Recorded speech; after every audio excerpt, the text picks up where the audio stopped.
رب العالمين والصلاة والسلام على رسوله الكريم وعلى آله وصحبه ومن تبعهم بإحسان إلى يوم الدين. أما بعد، قال رب اشرح لي صدري ويسر لي أمري واحلل عقدة من لساني يفقهوا قولي واجعل لي وزيرا من أهلي رب زدني علما رب زدني علما رب زدني علما سبحانك لا علم لنا إلا ما علمتنا إنك أنت العليم الحكيم. مختصراً سا خلاصہ قرآن کا جو بھی ہم نے پڑھا ہے انشاءاللہ 4 رکعتوں میں تقریباً 9 رکوع ہم نے بھی سنے، تو انشاءاللہ اس کا مختصر سا خلاصہ قرآن کریں گے. ٹائم کو ضائع کیے بغیر شروع کرتا ہوں. سب سے پہلے تو یہ جو پہلے پارے کی جو 2 صورتیں ہیں جس کی شروعات ہو رہی ہے سورہ فاتحہ سے. ایک تو مکمل سورہ فاتحہ ہے، پھر اس کے بعد ہے سورہ بقرہ جس کے اندر 40 رکوع ہیں. ابتدائی 16 رکوع پہلے پارے کے اندر ختم ہو گئے. اب آ جائیں سورہ فاتحہ کے اوپر کہ سورہ فاتحہ کو اللہ رب العزت نے کیوں پہلے اس میں نازل کرا. سب سے پہلے تو یہ سورہ فاتحہ جو ہے اس کا نام ابتدا سے ہی ہے. احادیث کے اندر آتا ہے اس کے مختلف نام ہیں، جس میں سے ام الکتاب بھی اسے کہا جاتا ہے، سبع المثانی بھی کہا جاتا ہے، ام القرآن بھی کہا جاتا ہے اور اساس القرآن بھی کہا جاتا ہے. تو اس میں اللہ رب العزت نے جو مین ٹاپک رکھا ہے کیا ہدایت کا رکھا ہے کہ ہم اللہ رب العزت سے کیا چیز مانگتے ہیں، اہدنا الصراط المستقیم، کہ اللہ تو ہمیں دکھا ایسا رستہ جو سیدھا سیدھا ہو گئی، جو تمام انسانوں کے لیے ہدایت ہو. سورہ فاتحہ ہدایت کے حصول کے لیے. تو اللہ رب العزت نے پہلے آداب سکھلائے دعا مانگنے کس طریقے سے کرتے ہیں، کہ سب سے پہلے اللہ رب العزت کی حمد و ثنا بیان کرنی ہے، الحمدللہ رب العالمین الرحمن الرحیم مالک یوم الدین، کہ اللہ رب العزت کی اتنی حمد اور اتنی ثنا بیان کرنی ہے کہ وہ راضی ہو جائے. پھر دعا مانگنی اہدنا الصراط المستقیم. پھر جواباً کیا صراط الذین انعمت علیہم، کہ ان لوگوں کا تو راستہ دکھا جن کے اوپر تم نے اپنا انعامات کرے. یہ تو سورہ فاتحہ کے بعد ہوگی. اب آپ آ جائیں سورہ بقرہ کے اوپر. پہلے رکوع میں اللہ رب العزت امت کی ذمہ داریوں کے بارے میں بتا رہے ہیں، کن کو؟ ہم لوگوں کو، کہ جو سابقہ امت تھی ان کی ذمہ داریاں کیا کیا تھی. سابقہ امت مسلمان قوم تھی بنی اسرائیل تھی، جس کا ذکر ابھی ہم مسلسل سنتے ہوئے آ رہے ہیں. اللہ رب العزت نے ان کو خلافت کے منصب پر فائز کرا، لیکن انہوں نے اپنی ذمہ داریوں کو پورا نہ کرا. اللہ رب العزت نے ان سے وہ چیزیں سب چھینی. اس کے بعد یہ کن کو عطا کی گئی؟ مسلمانوں کو عطا کی گئی. تو اس رکوع میں اللہ رب العزت نے طلبگار بتا دیا ہدایت کا کون ہے، وہ مسلمان، اور ان خوش نصیبوں کے اوصاف بھی بیان کر دی اللہ رب العزت نے اس رکوع کے اندر. اور بتایا گیا ہے کہ جو لوگ تکبر کرتے ہیں، حد درمی کرتے ہیں، انا پرستی کرتے ہیں، ان کا حال کیا ہوتا ہے؟ آخری میں جہنم ہوتا ہے.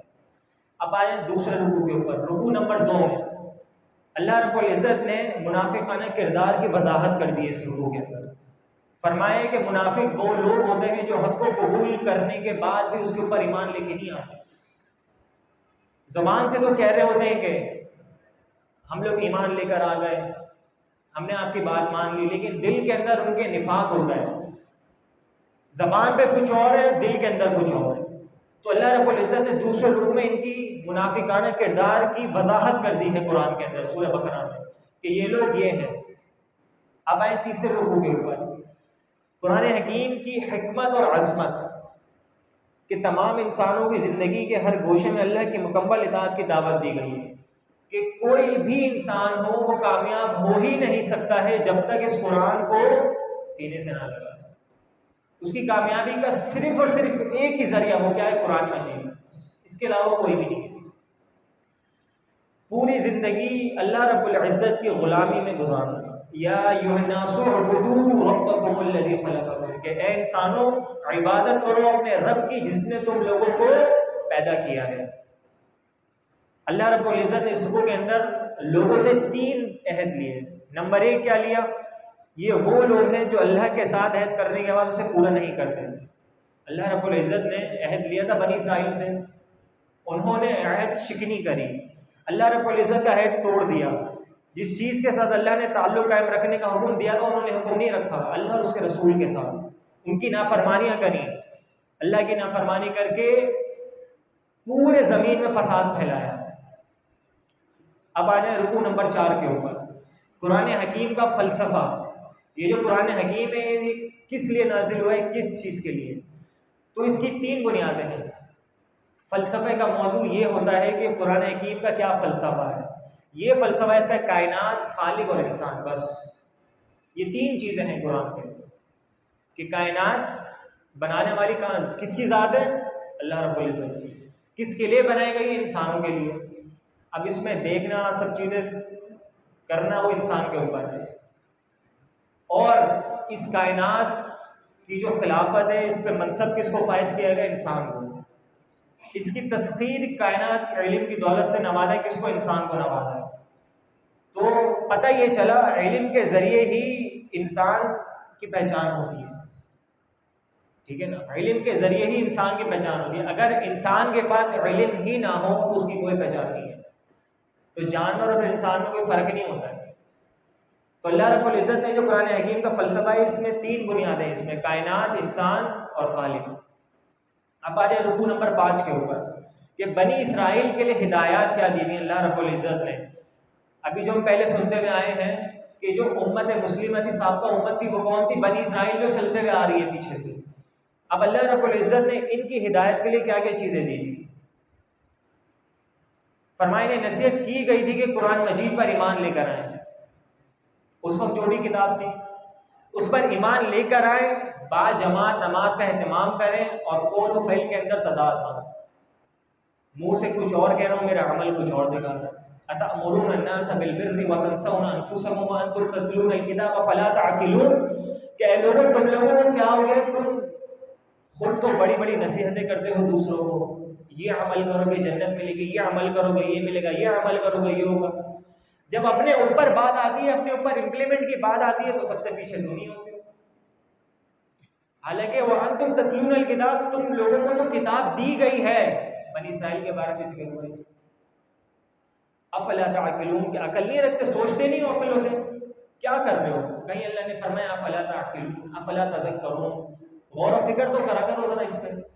رکوع نمبر 6 پر آئے۔ اب بنی اسرائیل پر انعامات اللہ رب العزت نے بے انتہا کرے تھے، بے انتہا انعامات کرے تھے اللہ رب العزت نے، لیکن انہوں نے اس کی ناقدری کری، ناشکری کری۔ اللہ نے انہیں فرعون کے ظلم سے بچایا۔ سب سے پہلے موسیٰ علیہ السلام جو تھے، آپ کو نبی بنا کے بھیجا، فرعون کے گھر میں پرورش پائی، پھر اسی سے لڑے، بنی اسرائیل کو بچایا۔ اب یہ بالکل الگ زندگی شروع ہوئی تھی بنی اسرائیل کی، ڈھیٹ تھے بڑے ہی ناشکرے تھے۔ جو ایک حد ہوتی ہے نا، ایک لمٹ ہوتی ہے، اس کو بھی کراس کر چکے تھے یہ لوگ ناشکرے میں۔ فرمایا کہ اللہ رب العزت نے ان کو سب سے جو بڑا ظلم تھا اس سے بچائے، فرعون کے ظلم سے۔ اس کے بعد اللہ رب العزت نے ان کو چھوڑ دیا کہ جاؤ جا کے آباد ہو جاؤ۔ اس کے بعد اللہ رب العزت نے ان پر من و سلبہ نازل کرا۔ ناشکری قوم تھی نا، شکر ادا نہیں کرا اللہ رب العزت کا۔ فرماتے کہ بنی اسرائیل والے کہ اے موسیٰ علیہ السلام، اپنے اللہ سے دعا کرو کہ ہمیں جو ابھی بس کھا کھا کے تھک گئے، ڈھیٹ بن گئے ہیں، اور حقیقت میں وہ ڈھیٹ ہی ہو گئے تھے۔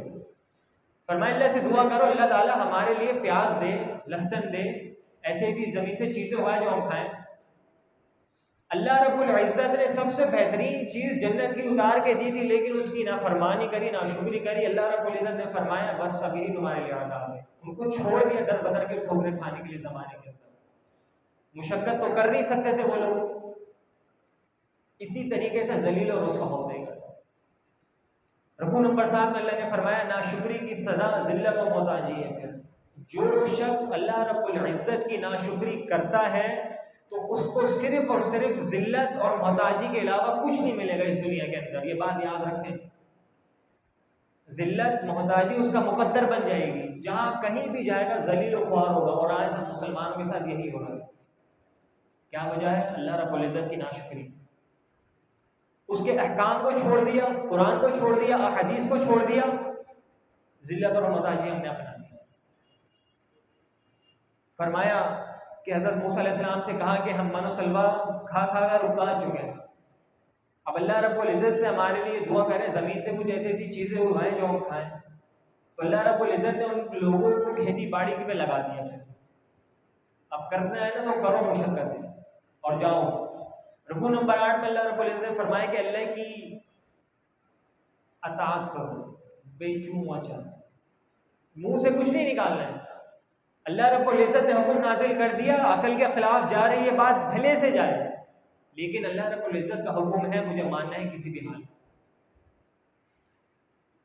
یہ جو واقعہ ہے نا اس پوری سورہ بقرہ کے ایک خلاصے کا واقعہ ہے، اور اس پہ جو نام ہے نا سورہ بقرہ اسی کے اوپر ہے کہ ابھی ہم قاری صاحب نے سنایا نا ہمیں کہ اللہ رب العزت نے ان سے کہا کہ بھائی گائے لے ذبح کرو۔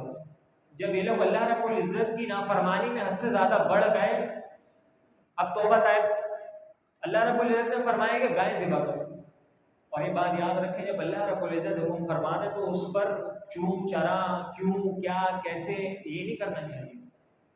صحابہ کے اندر یہ عادت نہیں تھی، صحابہ کے بارے میں تو اللہ رب العزت نے فرمایا سمعنا واطعنا، بس صحابہ کرام جو سنتے تھے اس پر عمل کر لیا، اس سے آگے کوئی بات ہی نہیں ہوتی تھی۔ بنی اسرائیل کہنے لگے کہ کیسی گائے ہو، کس کلر کی ہو، موٹی ہو، دبلی ہو، تازی ہو، کیسی ہو؟ اللہ رب العزت نے فرمایا اچھا یہ بات ہے، اب ایسی ڈھونڈ کر لاؤ تمہیں پورے زمانے میں ملے گی، نہیں ہوگا۔ اصرار کرتے رہے کہ موسیٰ علیہ السلام سے اللہ کو دکھاؤ، اللہ کو دکھاؤ، ہم تب اللہ پہ ایمان لے کر آئیں گے۔ تو جو لوگ اللہ پر ایمان رکھنے والے ہوتے ہیں، سورہ بقرہ بالکل شروع میں جب اسٹارٹ ہوئی الذین یؤمنون بالغیب ویقیمون الصلاۃ، کہ مومنین تو وہ لوگ ہیں جو اللہ رب العزت کے اوپر بغیر دیکھے ایمان لے آتے ہیں، وہی عزت سے مومن ہیں اور نماز قائم کرتے ہیں۔ رکوع نمبر 9 میں فرمایا جو آخری رکوع ابھی پڑھا گیا کہ بنی اسرائیل کے عوام اور علماء کا حال کیا، یہ سب سے خطرناک چیزیں یہاں پہ، اور آج اکثر عوام اس میں ہم پھنسے ہیں۔ عوام کیا کرتی تھی؟ شریعت کا علم تو رکھتے نہیں تھے کوئی بھی، اپنی خواہشات کو ہی اپنا خدا بنا بیٹھے، اور جو ان کے علماء تھے انہوں نے بھی کیا کرا، اپنی جیبیں بھرنے کے لیے، اپنی تختوں کو قائم رکھنے کے لیے کیا کرا، غلط سلط فتوے دینے شروع کر دیے، ان کے حق میں فتوے دینے شروع کر دیے۔ تو اللہ رب العزت نے فرمایا ان لوگوں کو دوگنا عذاب میں دوں گا، ڈبل، ایک تو غلط فتویٰ دینے کا عذاب، دوسرا حرام کھانے کا عذاب۔ گمراہ تو کر رہے ہیں لیکن گمراہ کرنے کے بعد اس کے اوپر حرام زدگی بھی ہوئی۔ تو یہ مختصراً سا خلاصہ ہے 9 رکوع جو ابھی ہم نے پڑھے اس کا، اب انشاءاللہ آگے 4 رکعت اور پڑھی جائے گی، اس کا انشاءاللہ آگے خلاصہ کیا جائے گا۔ اللہ سے دعا کریں اللہ سمجھنے کی توفیق عطا فرمائے، وما علینا الا البلاغ۔